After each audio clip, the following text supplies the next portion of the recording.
7 নম্বর প্রশ্ন থেকে আমরা শুরু করি। ঠিক আছে, 7 নম্বর প্রশ্নে আমাদের আছে সেটা হচ্ছে যে টাইফয়েড এবং প্যারাটাইফয়েড।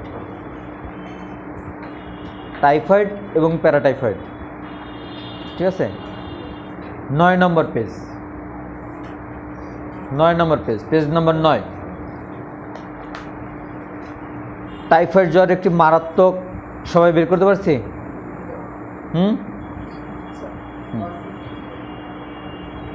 একদম কোনায় গোলাপি কালারের শ্বাস বের করতে পারছি?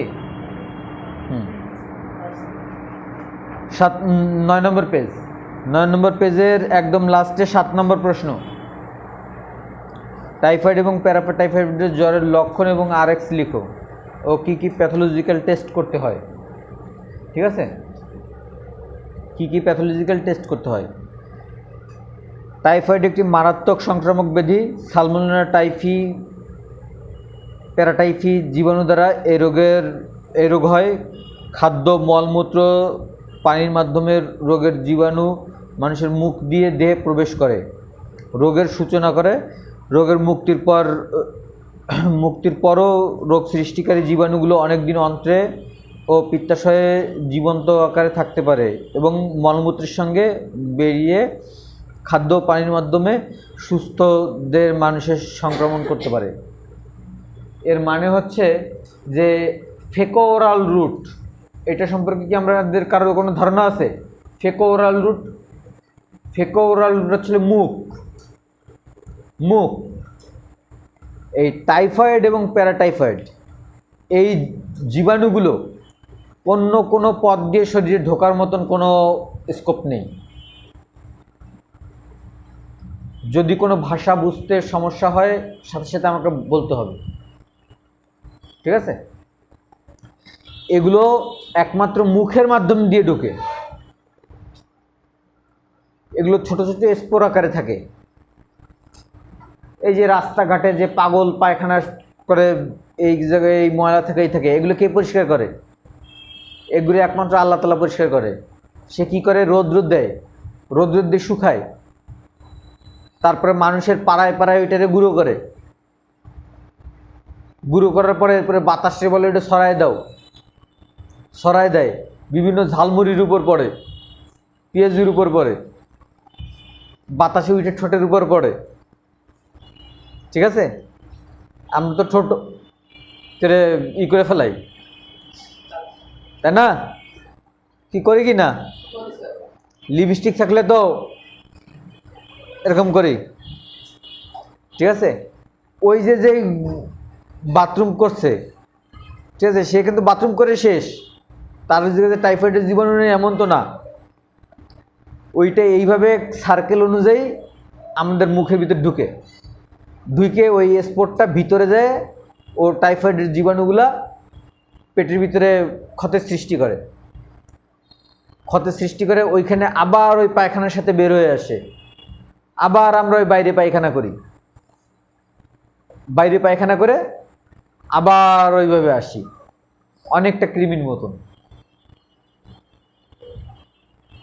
ঠিক আছে, বাজার থেকে শাকসবজি কিনে এই ভালো একটা গাজর রাখছে, পাছা মিশে খেয়ে ফেলাই। ঠিক আছে, টমেটো, আপেল, আঙুর, এগুলো ম্যাক্সিমামই তো আমরা না ধুয়েই খাই।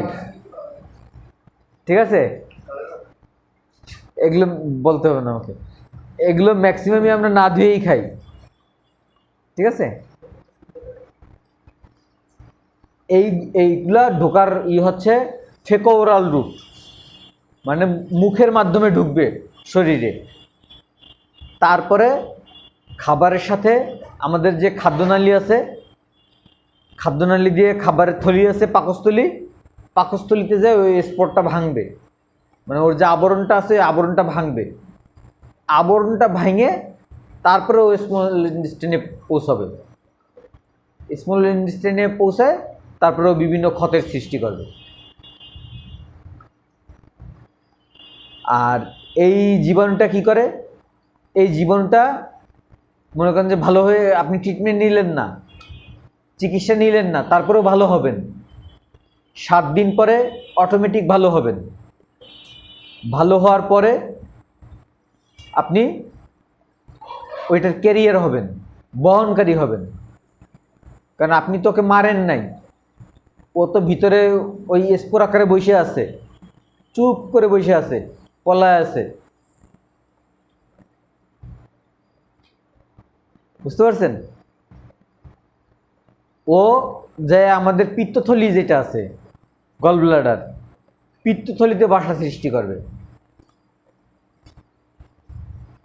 প্যানক্রিয়াটাইটিস, ঠিক আছে? প্যানক্রিয়াস হচ্ছে পিত্তথলি, প্যানক্রিয়াস হচ্ছে পিত্তথলি, ঠিক আছে? ওই প্যানক্রিয়াসে যায়, ও ওই পিত্তথলিতে বাসা তৈরি করবে। ওইখান থেকে ওর কাজ চালায় যাবে, কিছু বের হবে আর কিছু মানে নিজের ক্ষতি করবে, আর কিছু পায়খানার সাথে বেরিয়ে আরেকজনের কাজ করতে থাকবে। ঠিক আছে? তাহলে এটা বোঝা গেল যে এটা কিভাবে শরীরে প্রবেশ করবে। তাহলে এরপর থেকে কি আমরা ফলমূল ধুয়ে খাবো না ধুয়ে খাবো? হ্যাঁ, ধুয়ে খাবো।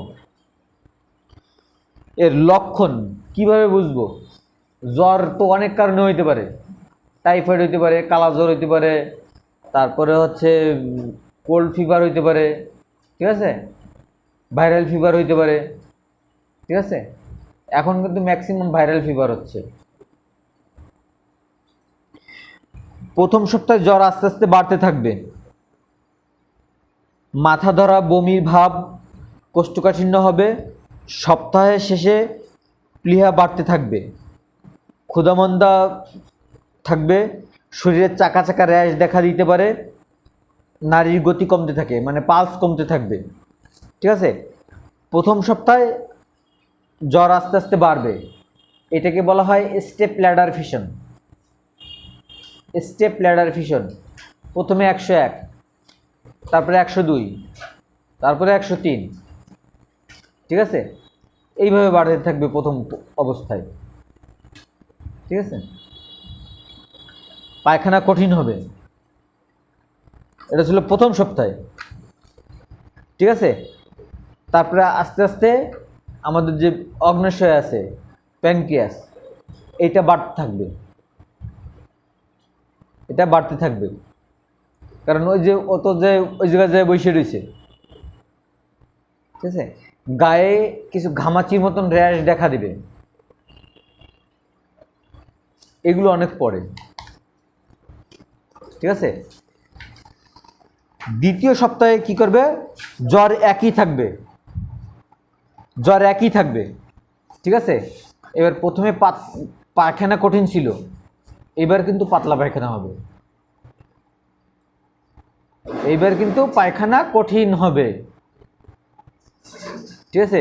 রোগী অস্থির হয়ে পড়বে, লিভার বড় হবে, লিভার বড় হবে। ঠিক আছে?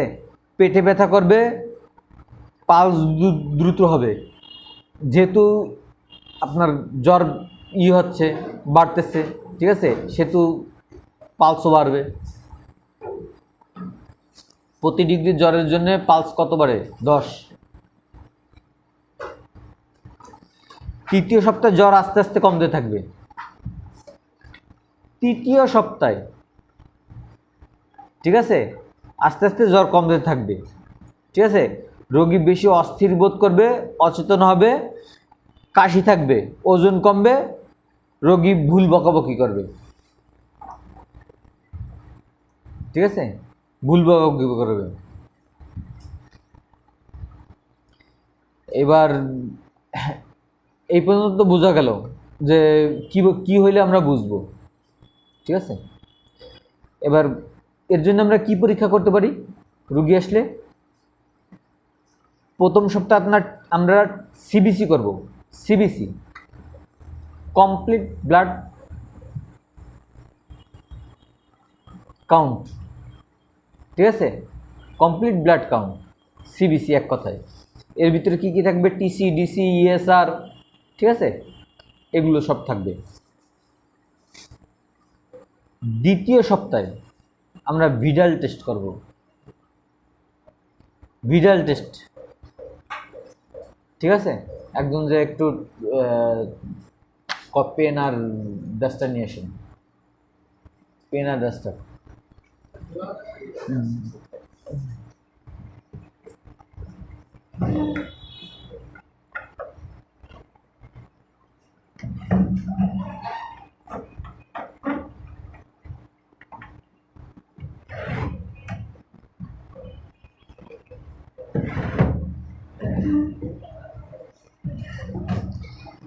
যাই হোক, প্রথম সপ্তাহে আমরা সিবিসি করব, ঠিক আছে? সিবিসি করে অতটা লাভ হবে না, ঠিক আছে? কারণ সিবিসিতে সাধারণভাবে আমরা রোগ ধরতে পারবো না।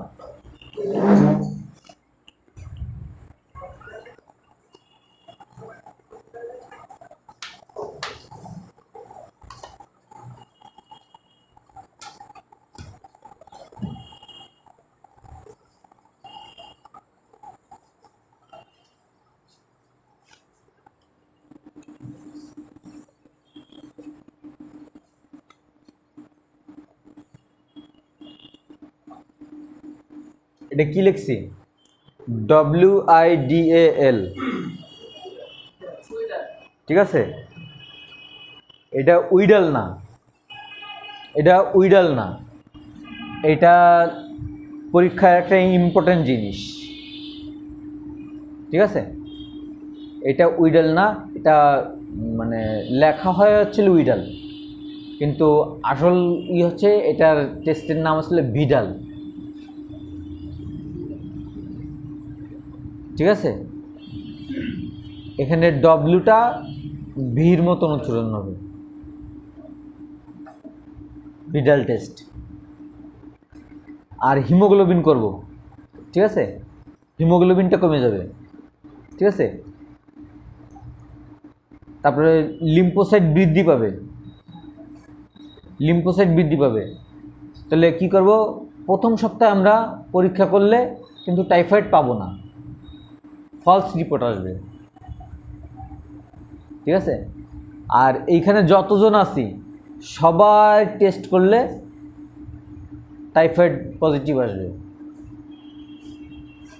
কারণ আমরা যেইভাবে খাবার দাবার খাচ্ছি, ঠিক আছে, তাতে ম্যাক্সিমামই আমাদের টাইফয়েডের জীবাণু আমাদের শরীরে রেজিস্ট্যান্স হয়ে গেছে, আমাদের সবার শরীরে কম বেশি হয়ে যাচ্ছে। চোর দেখছেন? চোর কত পুলিশে কতবার ধরে আর কতবার মারে, জীবনও সোজা হয়? সোজা হয় না, কারণ মার খেতে খেতে অভ্যাস হয়ে গেছে। তা আমরা আসলে সেরকম, ঠিক আছে? ওই একটা দুইটা জীবাণু আমাদের কিচ্ছু করতে পারে না। এই জন্যে আমাদের যদি ভিটাল পরীক্ষা করা হয় তাহলে সবার শরীরেই কম বেশি জীবাণু পাওয়া যাবে। এইটা কিভাবে আসবে? এটা নর্মাল রেঞ্জ আসছিল 1:80, ঠিক আছে? ঠিক আছে, এর T4 THS আরও অনেক কিছুই আছে, ঠিক আছে? 1:80, এবার এর ডবল হইতে থাকবে, ঠিক আছে? এর ডবল কত?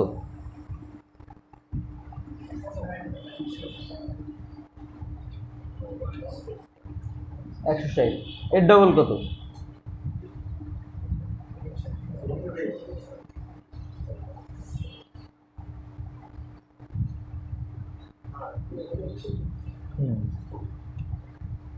320। আমাদের যদি এখান থেকে সবাই স্যাম্পল পরীক্ষা করা হয় তাহলে সবারই কিন্তু 160 পাওয়া যাবে, কারণ আমাদের সবার শরীরে কম বেশি আছে। ওই যে শরবত বানায় বিক্রি করতেছে গরমের ভিতরে, ও কিসের পানি দিয়ে বরফ করতেছে, ও তো বরফ কিনে নিয়ে এসে ওই যে পুকুরের থেকে যে পানি উঠায় সেই পানি দিয়ে ওই ঠান্ডা বানাচ্ছে। আর আমি আগেই বলছি যে এটা ফেকোরাল ছাড়া, মুখের ছাড়া ঢোকার সম্ভব নেই, ঠিক আছে? ওই চোরের মতন আমাদের মায়ের খেতে খেতে অভ্যস্ত হয়ে গেছি আমরা, আমাদের ওই একটা দুইটা কাবু করতে পারে না। যখন অনেক বেশি পরিমাণে ঢুকে যায় তখন আমরা বুঝতে পারি যে আমাদের এবার কাজ হয়েছে। ঠিক আছে, এই জন্যে সাধারণত দেখা যায় যে আমরা প্রথম সপ্তাহে এটা দেই না, বা 160 হলেও অতটা টেনশন করি না। সাধারণত 320-এর সময় যখন হয় তখন আমরা এটা নিয়ে টেনশন করি। ঠিক আছে, তাহলে বোঝা গেছে যে আমরা কি পরীক্ষা করব। প্রথম সপ্তাহে আমরা সিবিসি করতে পারব। ঠিক আছে, সিবিসিতে ইএসআর একটু বাড়তে পারে, ঠিক আছে, লিম্ফোসাইট একটু বাড়তে পারে, হতে পারে, এগুলো কোনো ব্যাপার না। দ্বিতীয় সপ্তাহে ভিডাল টেস্ট, ভিডাল টেস্টই হচ্ছে একমাত্র টাইফয়েডের পরীক্ষা। ঠিক আছে,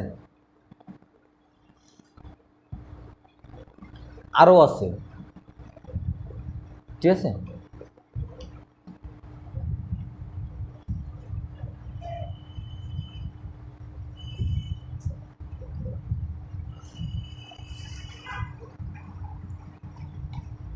ব্লাড টেস্ট।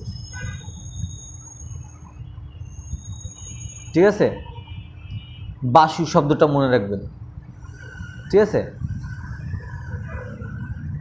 ঠিক আছে, ব্লাড টেস্ট। ঠিক আছে, তারপরেরটা হচ্ছে আপনার অ্যান্টিবডি। ঠিক আছে, তারপর স্টুল। এ কিন্তু এক এক সপ্তাহে এক একটা। স্টুল পরীক্ষা করলে তৃতীয় সপ্তাহে যায় যদি আমরা স্টুল পরীক্ষা করি তাহলে আমরা ওইখানে টাইফয়েডের জীবাণু পাবো। ঠিক আছে, আর এই স্টুল বাংলাদেশে পরীক্ষা হয় না, এটা পরীক্ষা করতে গেলে আমেরিকায় পাঠাইতে হয়। যদি সেরকম পার্সন হয় তাহলে তার স্টুল প্লেনে করে আমেরিকায় পাঠানো হয়, ওইখান থেকে তারা স্টুল পরীক্ষা করে তারপরেই পাঠায়। চতুর্থ সপ্তাহ আসলে ইউরিন।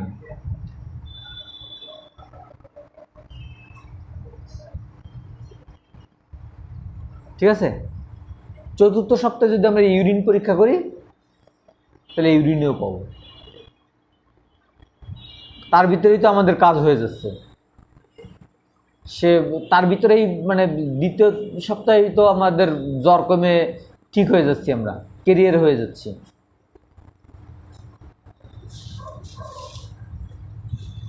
তাহলে আমরা এইভাবে এর পরীক্ষাটা করব। সাধারণত যদি 2-3 দিনের জ্বর নিয়ে আসে, 2-3 দিনের জ্বরে আমাদের রক্তের সেরকম কোনো পরীক্ষা দেওয়ার দরকার নেই। ঠিক আছে, যদি রুগী 1 সপ্তাহের বেশি জ্বর বলে, যদি আমরা 1 সপ্তাহের বেশি জ্বর বলে, ঠিক আছে, তখনই আমরা ভিডাল টেস্ট দেব। ঠিক আছে, এর বাইরে আমরা 1 সপ্তাহ 2-3 দিনের জ্বর বললে সিবিসি বা অন্য কিছু দিতে পারি। ঠিক আছে, এবার আসি এর চিকিৎসা সম্পর্কে। এর চিকিৎসা সম্পর্কে এখানে বলা হচ্ছিল কট্রিম। ঠিক আছে, কট্রিম ফাস্ট। ঠিক আছে, কট্রিম ডিএস, শিশু হলে সিরাপ, অ্যামোক্সাসিলিন, সিপ্রোফ্লক্সাসিন। ঠিক আছে, সকাল সন্ধ্যা দিতে হবে, বিভিন্ন রকমের জিনিস বলা আছে।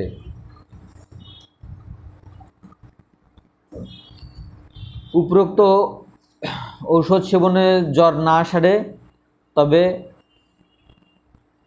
প্রিফাসিন সংযুক্ত, যেমন নিব্যাক, রুটিক্স, পিফ্লক্সাসিন, মানে সিপ্রোফ্লক্সাসিনের আরেকটু আপডেট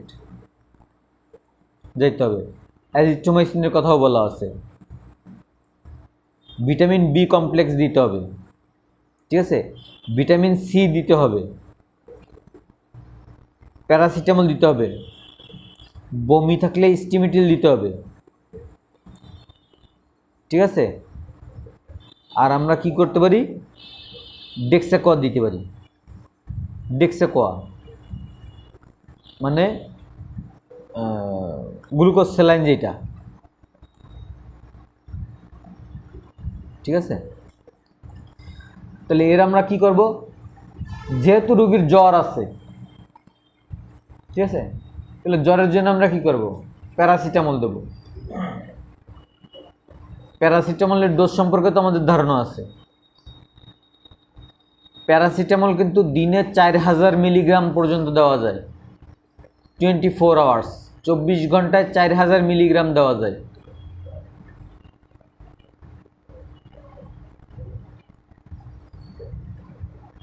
এখানে একটা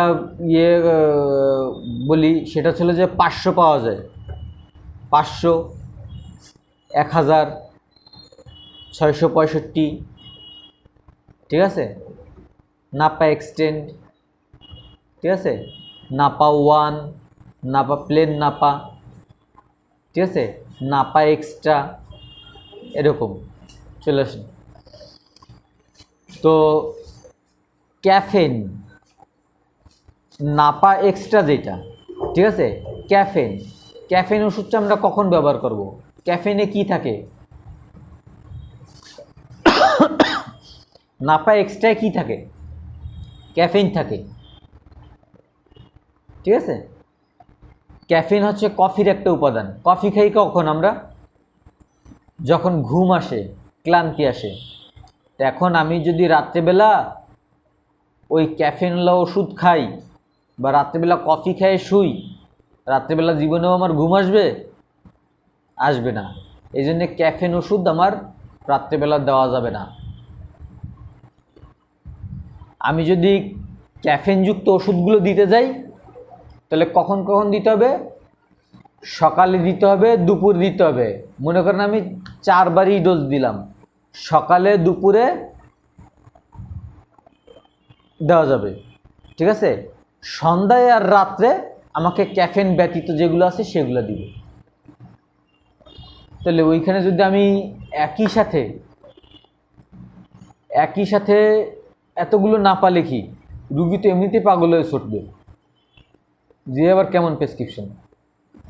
এই জন্য আমরা কি করব, বর্তমানে সবচেয়ে সহজ চিকিৎসা যেটা, সেটা ছিল যে নাপা 1 এইচ পাওয়ার 1000 মিলিগ্রামের, যেটা একটা করে 3 বার, সকালে একটা, দুপুরে একটা, রাত্রে একটা,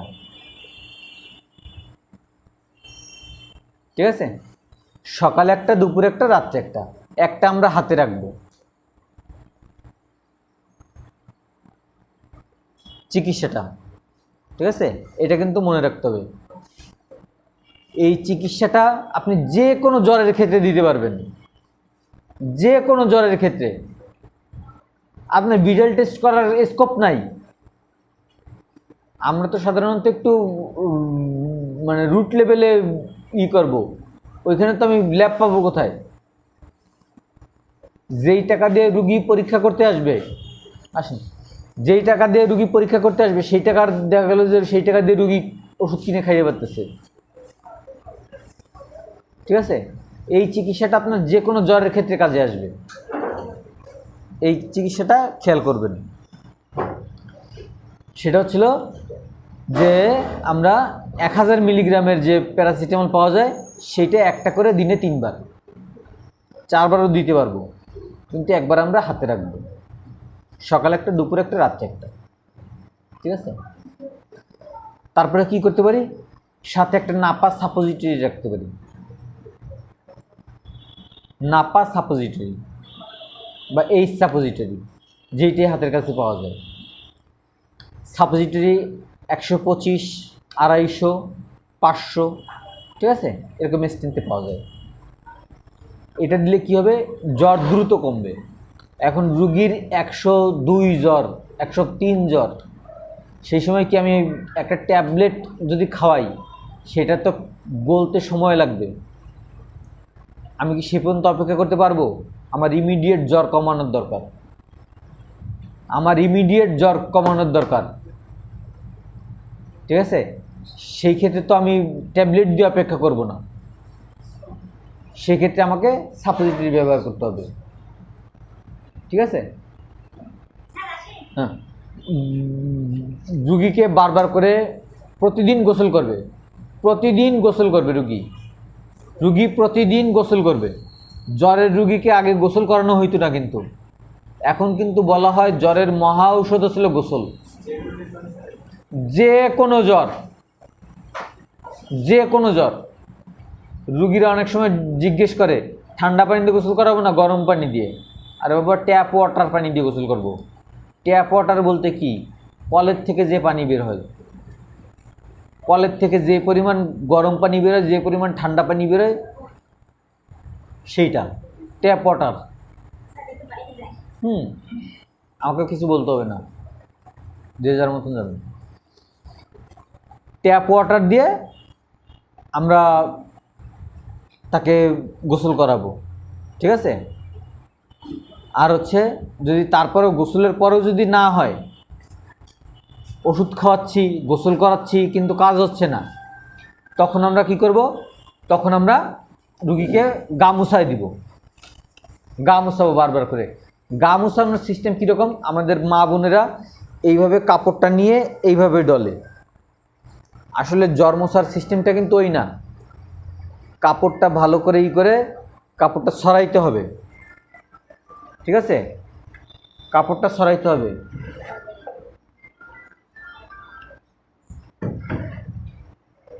আমাদের মা বোনেরা কাপড়টা এইভাবে করে ধরে এইভাবে মুছায়, এইভাবে না, কাপড়টা আমরা ভালো করে করে চিপড়ায় এইভাবে দিয়ে এইভাবে মোছা দিব, ঠিক আছে? এইভাবে মোছা দিব। মোছা দিলে দেখবেন এই পাশ গরম হয়ে গেছে।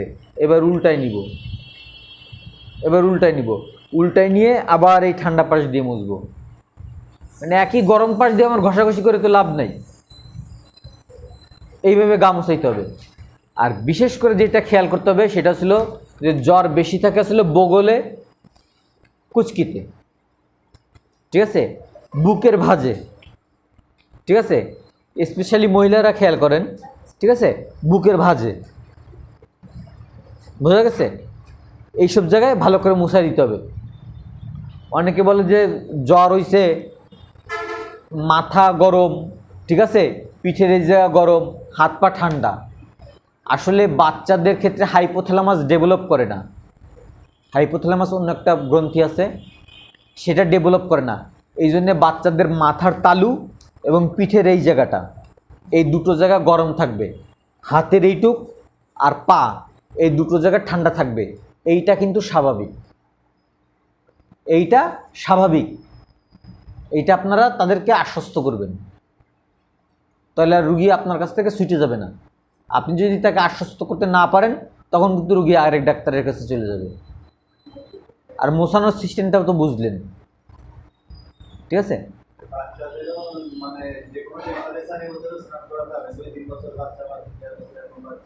সবার ক্ষেত্রে একই নিয়ম, সবার ক্ষেত্রে একই নিয়ম। আমি কি বললাম? আমি এখন যে চিকিৎসাটা বলতেছি, এইটা বাচ্চার থেকে শুরু করে বাচ্চার দাদা পর্যন্ত, বাচ্চা থেকে শুরু করে বাচ্চার দাদার পর্যন্ত জ্বর হইলে একই নিয়মে চিকিৎসা দিবেন, ঠিক আছে? নাপা ব্যবহার করলাম, নাপা সাপোজিটরি ব্যবহার করলাম, তারপরে ছেলে যে বাচ্চা হলে তো সিরাপ টিরাপ এইগুলো ব্যবহার করলাম, ঠিক আছে? প্যারাসিটামল জ্বর কমানোর জন্যে গেল। এবার আসি আমরা অ্যান্টিবায়োটিক চয়েস করব। অ্যান্টিবায়োটিকের সবচেয়ে ভালো কাজ করবে হচ্ছিল সিপ্রোফ্লক্সাসিন। সিপ্রোফ্লক্সাসিন হবে হচ্ছিল আমাদের ফার্স্ট চয়েস, সিপ্রোফ্লক্সাসিন। তো সিপ্রোফ্লক্সাসিনটা তো আমরা অনেক ব্যবহার করছি, ঠিক আছে? এই জন্য সিপ্রোফ্লক্সাসিনটা রেজিস্ট্যান্স হয়ে গেছে। এই জন্য সিপ্রোফ্লক্সাসিনের জায়গায় আমরা অন্যটা ব্যবহার করব। ওফ্লক্সাসিলিন ব্যবহার করতে পারি, পিফ্লক্সাসিলিন ব্যবহার করতে পারি। তবে আমি ব্যবহার যেটা করি সেটা ছিল যে লিভোফ্লক্সাসিলিন, কারণ এখন ওফ্লক্সাসিলিন পিফ্লক্সাসিলিন কিন্তু এখন অ্যাভেলেবেল পাওয়া যায় না। মক্সিফ্লক্সাসিলিন ব্যবহার করতে পারেন। একটা মক্সিফ্লক্সাসিনের দাম কত জানেন? একটা মক্সিফ্লক্সাসিন, আমার সাথে এমন ঘটনা ঘটছে যে মক্সিফ্লক্সাসিলিন দুপুরবেলা কিনছি হচ্ছে 40 টাকা করে, এই 35 টাকা। সন্ধ্যার সময় আমার ফোন করে কছে মক্সিফ্লক্সাসিন কিন্তু 70 টাকা।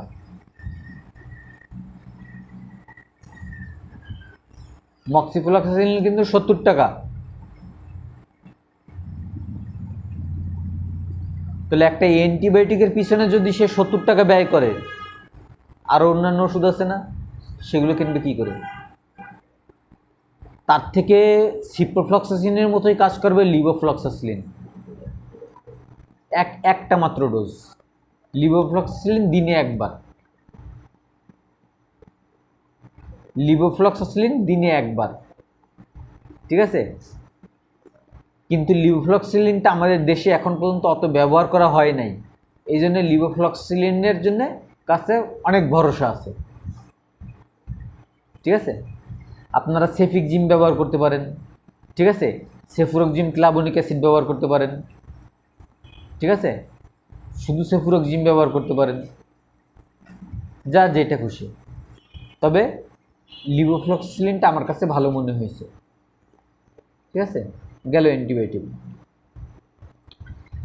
এবার গেল হচ্ছে রুগী তো একটু দুর্বল হয়ে পড়বে, দুর্বলের জন্য একটু ভিটামিন দিলাম, ঠিক আছে?